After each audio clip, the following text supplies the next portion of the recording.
My name is Makya Little. I recently attended one of my children's school board meetings after reviewing the Virginia SOL study guide.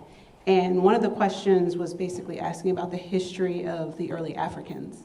And the answer that they were expected to memorize was that the history of the early Africans was unknown. Was what? Right, exactly. That was my that was my reaction to unknown. And that they were either slaves or servants. And I've since been engaging with reporters who, the whole board meeting was online. And my husband asked me, you're doing this engagement, but to what end? What's your end game? And so I said, okay, well, step one, that needs to be taken off the study guide.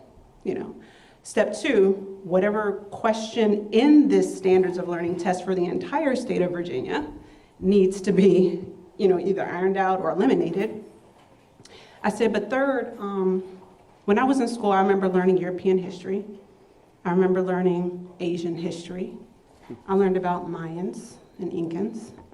Well, why don't we teach African history in our public schools? And so my best friend's an attorney. We met at FAMU. Dr.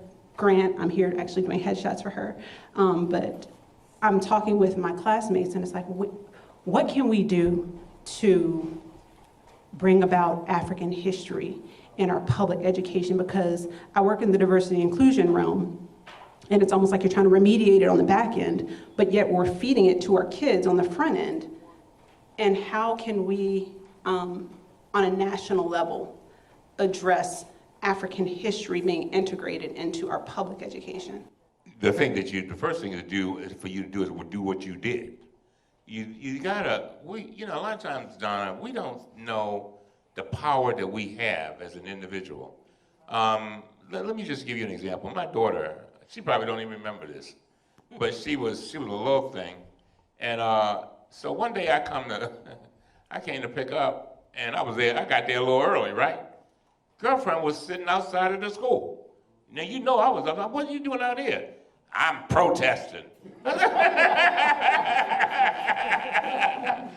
said, what are you protesting? They don't want to, they treat us like we just here on some scholarship. I'm here because you made it possible for me and I'm smart. I mean, she was mad.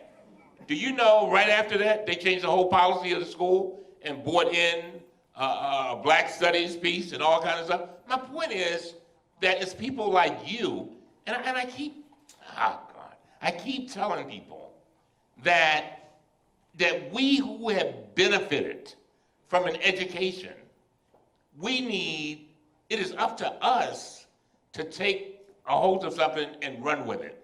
Believe me, because you feel so strongly about it, there are other people that feel the same way that you feel. But guess what? All of them sitting in little corners. They'll be at your house on Thanksgiving. Oh, it's real bad. Oh, and nobody, and they don't come together to say, no, we don't like this. We want something different. Now, don't underestimate your power. I'm sure Donna has had many instances that have happened in her life where she was alone. I remember, and then the next thing you know, other people, when they see her passion and her compassion, they say, wait a minute, although I may disagree, it must be something deeper now. Let me join her. That's what people do. That's what leadership is all about. You can be a leader. And God has given you an education, has given you the wherewithal, and guess what? He's giving you some beautiful, how many children you got? Three? Giving you three? I don't want to give you more than you had. Three? That's three. Giving you three beautiful children to lift up. And you can do it. And nobody may ever say thank you. Nobody may ever acknowledge it, but you know that you made a difference. You follow me? Thank you, sir.